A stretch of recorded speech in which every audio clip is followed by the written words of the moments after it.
Hey there. This is the Epic Personal Trainer Podcast, the podcast that helps new personal trainers plan, build, and grow an epic personal training business.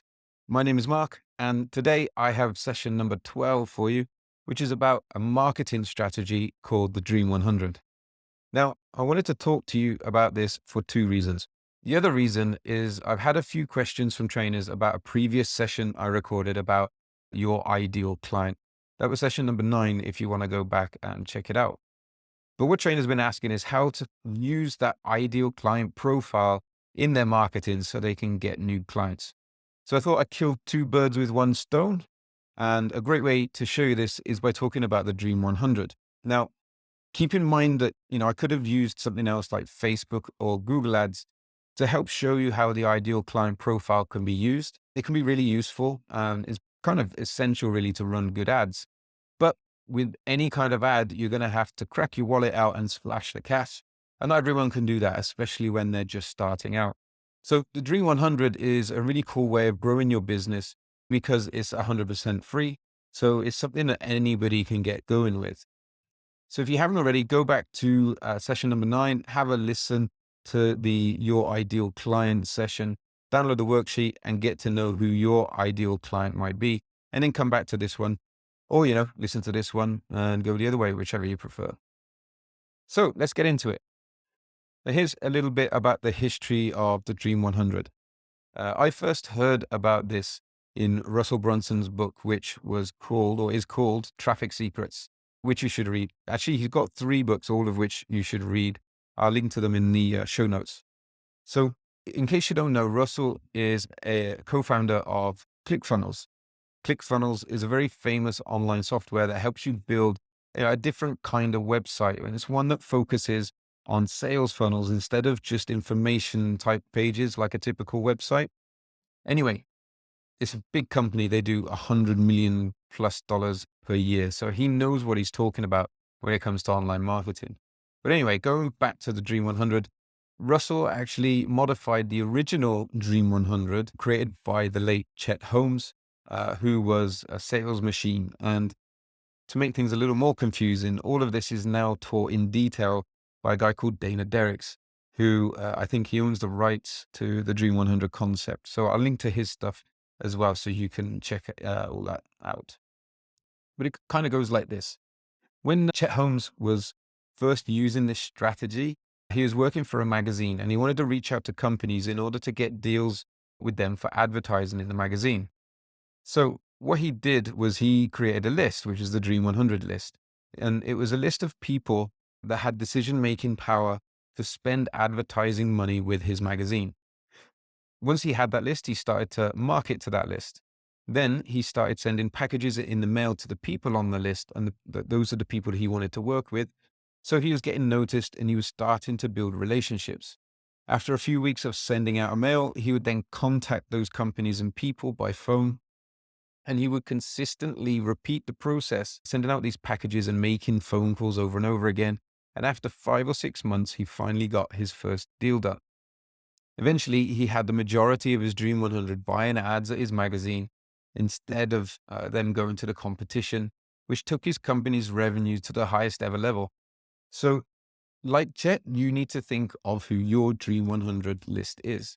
Now, Russell Brunson did change things a little bit, right? And he thought about the people, person, or company on your Dream 100 list that has access to people, right? So they have access to a large number of people, and those people fit your ideal client profile. So you need to think of places where your ideal client congregates. So by knowing your ideal client, you can figure all this stuff out. You then try and reach out to these gatekeepers, if you like, in the best possible way. So for example, if you're a gym-based trainer, you know that the gym floor contains many of your ideal clients. That's kind of one of the benefits of working in the gym is the gym help create a market, a ready-made market for you that comes every day into the gym and is working out on the gym floor. But the gym has direct access to all of those members. So to reach those members, most trainers will go out on the gym floor and they'll start talking to the members one by one, helping them out in a bid to at some point maybe convert them into a paying PT client.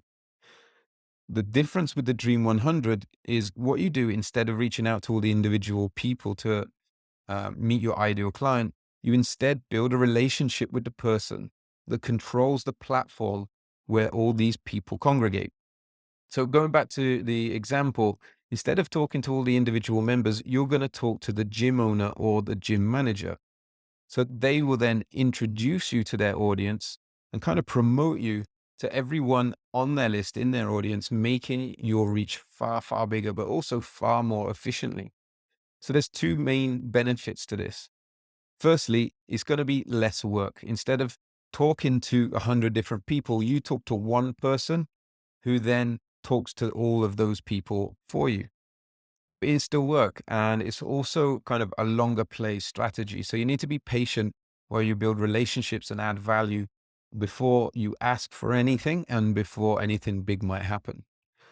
But when things do start to move, one of the big benefits is that you have a person in a position of authority and credibility recommending you to a lot of people that fit your ideal client profile.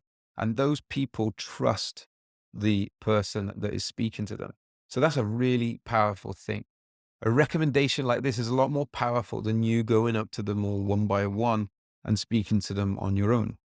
So that's kind of the basics. Now imagine this, instead of just one person in place like the gym, you're doing this with 100 faces or people. But, don't fret, okay? 100 is kind of an arbitrary number. You can make this work potentially with 5 or 10 or 20. But what you need to do is to identify who your Dream 100 is first. So your Dream 100 is made up of, people or companies, businesses that have influence, people that have an audience that they can speak to, people that have access to the type of person that fits your ideal client profile as best possible. So let me give you a quick list of some of the things you might want to think about while researching your Dream 100. So you might want to think about local businesses, online communities, which can include, Facebook pages, Facebook groups, Instagram pages. You got blogs, podcasts, YouTube channels, even other trainers that are really busy and full up. Ideally, it's going to be someone that has access to an audience or even a large audience. It's going to make your life a little easier once you can get through the gatekeeper. So if they have a large audience, that can be more leads per person on your Dream 100 list. So hopefully you fill up a little bit faster. So let's get a real life example. Let's say you're a pre and postnatal trainer. You would want to look at where pregnant ladies are hanging out, either online or offline.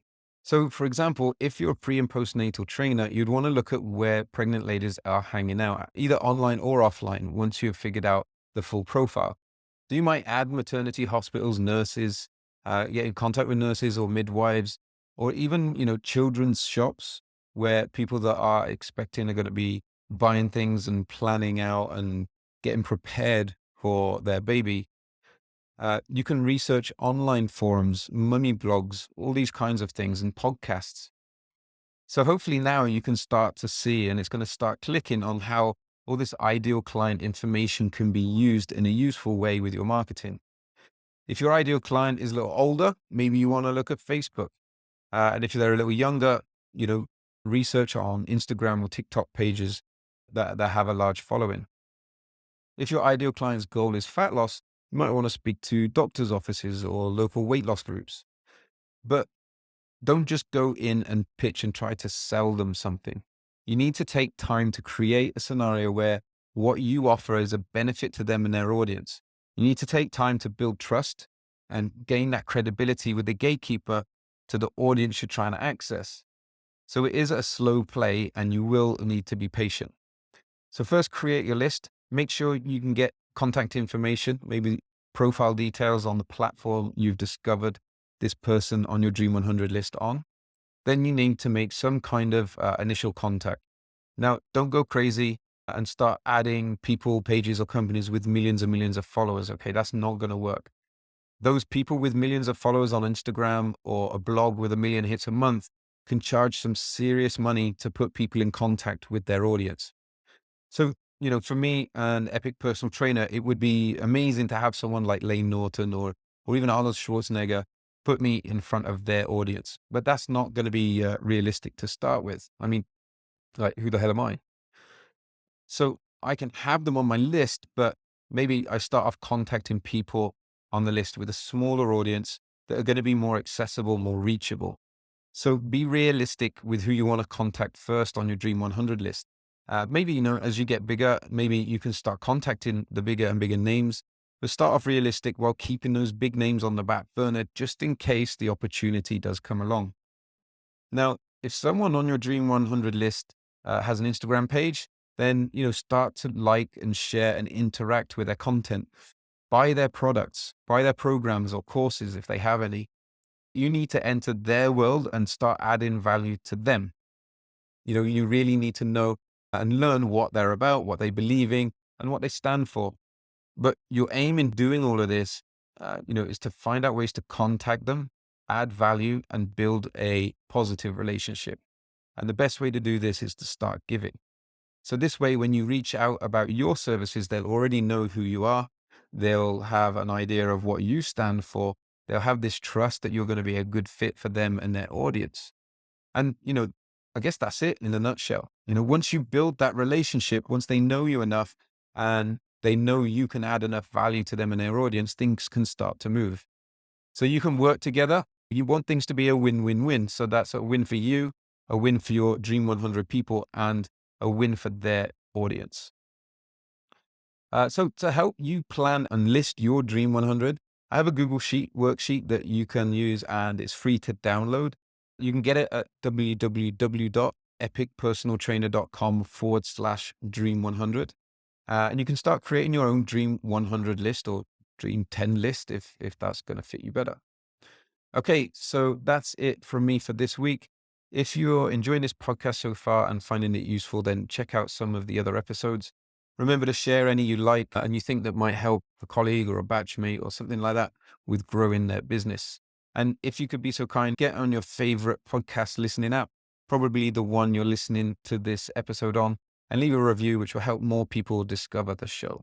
So take it easy, and I'll see you in the next session.